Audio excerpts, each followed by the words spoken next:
Hi viewers అందరికీ నమస్కారం. రేపు శ్రీరామనవమి పండుగ ఆదివారంతో కలిసి వచ్చింది. పరమ పవిత్రమైన రోజు.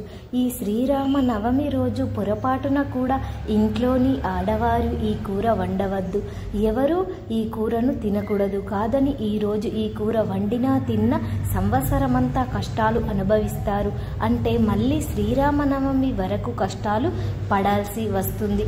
చేతిలో పైసా కూడా మిగలదు. అప్పుల పాలైపోతారు. శ్రీరాముడి ఆగ్రహానికి గురి అవుతారు. రాబోయే సంవత్సరం అంతా కూడా కష్టాలు వస్తాయి. ఈరోజు ఇంట్లో ఈ కూరను వండినా తిన్నా దరిద్రం అనుభవిస్తారు. అనారోగ్య సమస్యలు ఎదురవుతాయి. ధనమంతా ఖర్చయిపోతుంది. ఆర్థిక కష్టాలు ఎదురవుతాయి. చేతిలో పైసా కూడా మిగలదు. ధనం మిగలదు. ఒకరి దగ్గర చెయ్యి చాచాల్సిన పరిస్థితి వస్తుందని పెద్దలు చెప్తూ ఉన్నారు. అంతేకాదు, తెలియక శ్రీరామనవమి రోజు ఈ కూర తింటే మహాపాపం తగులుతుంది, నరకానికి పోతారు అని పురాణాలలో ఉంది. మరి శ్రీరామనవమి రోజు ఏ కూరను తినకూడదు అనే విషయాన్ని ఇప్పుడు మనం ఈ వీడియోలో వివరంగా తెలుసుకుందాం. ఫ్రెండ్స్, ఫస్ట్ అయితే కామెంట్ బాక్స్లో జై శ్రీరామ్ అని కామెంట్ చేయండి. అలాగే ఈ వీడియోకి ఒక లైక్ కొట్టండి. మా ఛానల్ని సబ్స్క్రైబ్ చేసుకోవడం మర్చిపోవద్దు. శ్రీరాముడికి ఎంతో పవిత్రమైన రోజు ఈ రోజే శ్రీరాముడు జన్మించాడని పురాణాలు చెప్తూ ఉన్నాయి. అయోధ్యకు రాజైన దశరథుడికి 3 భార్యలు, కౌసల్య, సుమిత్ర, కైకేయి. ఆయనకు ఉన్నదంతా సంతానం గురించి. సంతానం లేకపోతే రాజ్యానికి వారసుడు ఉండాలి అని బాధపడేవాడు. ఇప్పుడు వశిష్ఠ మహాని రాజు పుత్ర కామిష్టి యాగం చెయ్యమని సలహా ఇచ్చాడు. దశరథుడు చేసిన యాగానికి అగ్నిదేవుడు తృప్తి చెంది పాయసం నిండిన పాత్రను సరిహద్దులకు ఇచ్చి భార్యలకు ఇవ్వమని చెప్పాడు. అందులో సగభాగం మొదటి భార్యకు, వారిద్దరూ వాటాలో సగం చేసి రెండో భార్యకు ఇచ్చారు. సుమిత్రకు ఇచ్చారు. కొద్ది కాలానికి వారు 3 కూడా గర్భం దాల్చారు. చైత్రమాస 9వ రోజున నవమి నాడు కౌసల్య రాముడికి జన్మనిచ్చింది. అలాగే కైకేయి భరతుడికి మిత్రమ లక్ష్మణ భరత శత్రుఘ్నులు జన్మించారు. అలా రామ లక్ష్మణులు భరత శత్రుఘ్నులు జన్మించిన రోజే చైత్రశుద్ధ నవమి.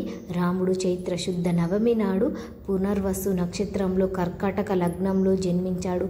5 గ్రహాల ఉచ్చ స్థానంలో ఉండగా జగన్నాథుడైన సర్వలోక బంధువుడై రాముడు కౌసల్యకు పుత్రుడిగా పుట్టాడు.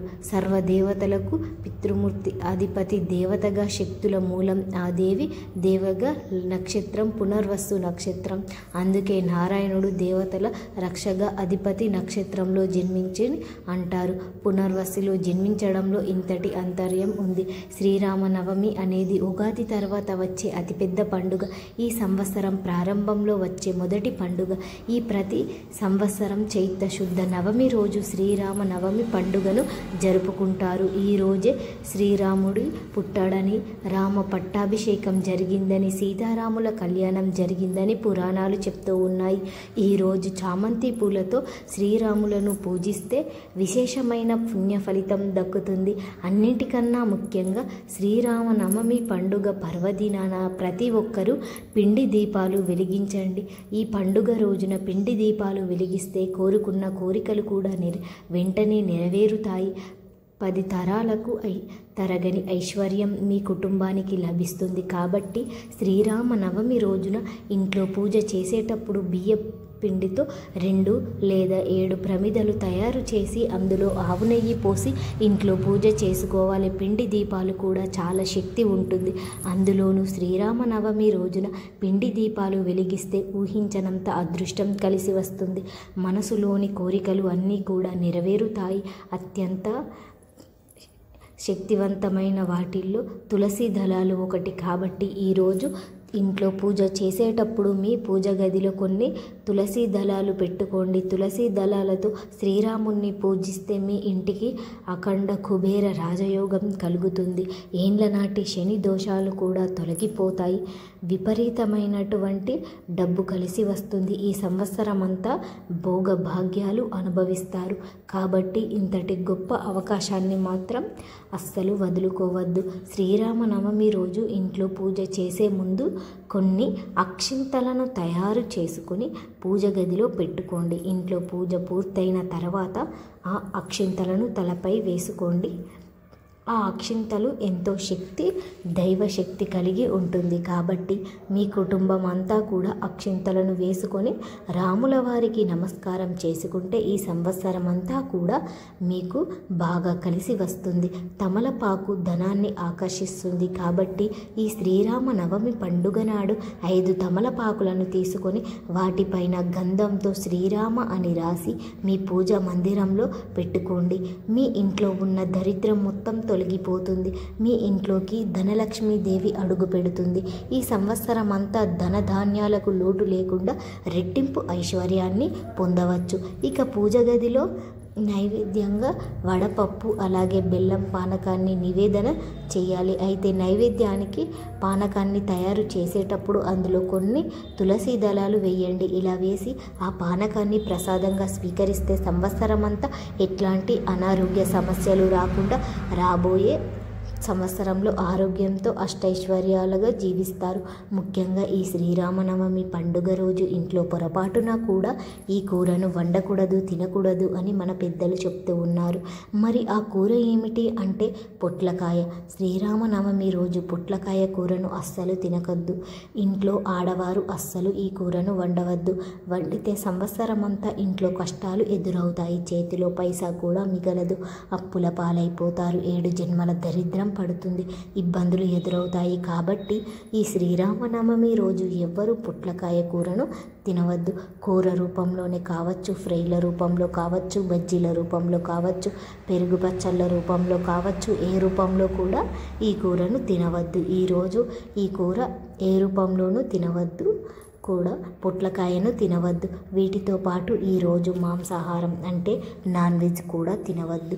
గుడ్లు, మాంసము, చేపలు, రొయ్యలు, పీతలు, నత్తలు ఇలా నాన్ వెజ్ ఐటమ్స్ తినవద్దు. సాధారణంగా మన హిందువులు శ్రీరామనవమి రోజు నాన్ వెజ్ తినరు. ఎందుకంటే ఇది శ్రీరాముడు జన్మించిన పర్వదినం, సీతారాముల కళ్యాణం జరిగిన గొప్ప దినం. ఇది రాముడికి ఇష్టమైన రోజు కనుక ఈరోజు నాన్ వెజ్ తినరు.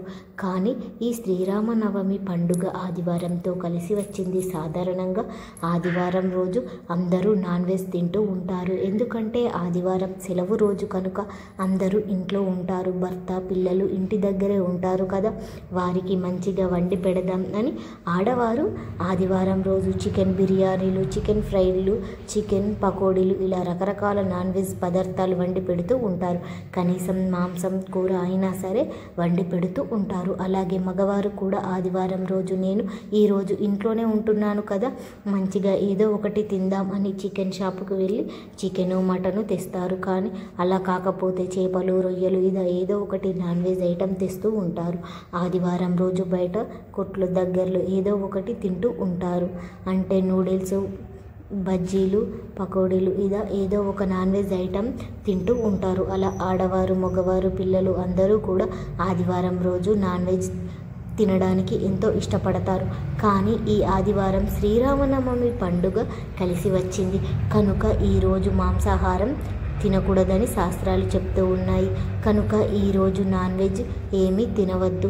మాంసము, చేపలు, రొయ్యలు, పీతలు, గుడ్లు ఇవేమీ కూడా ఈరోజు తినవద్దు. కూరల రూపంలోనే కాదు, బిర్యానీలు, చికెన్ 65లు, చికెన్ పకోడీలు, చికెన్ నూడిల్స్లు ఇలా ఏ రూపంలోనూ కూడా ఈ నాన్ వెజ్ తినవద్దు. ఆదివారం శ్రీరామనవమి పండుగ కలిసి వచ్చిన రోజున మాంసాహారం తింటే మహాపాపం తగులుతుంది. 7 జన్మల దరిద్రం పడుతుంది. శ్రీరాముడి ఆగ్రహానికి గురి అవుతారు, నరకానికి పోతారు, అనారోగ్య సమస్యలు వస్తాయి. కనుక ఈ శ్రీరామనవమి పండుగ రోజు ఎవ్వరూ నాన్ వెజ్కి పోవద్దు. పొట్లకాయ, నాన్ వెజ్ కూరలు ఈరోజు తినవద్దు.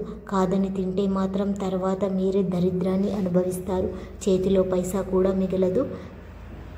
చేతిలో పైసా అంతా కూడా ఖర్చు అయిపోతుంది. కష్టాల పాలైపోతారు. 7 జన్మల దరిద్రం పడుతుంది.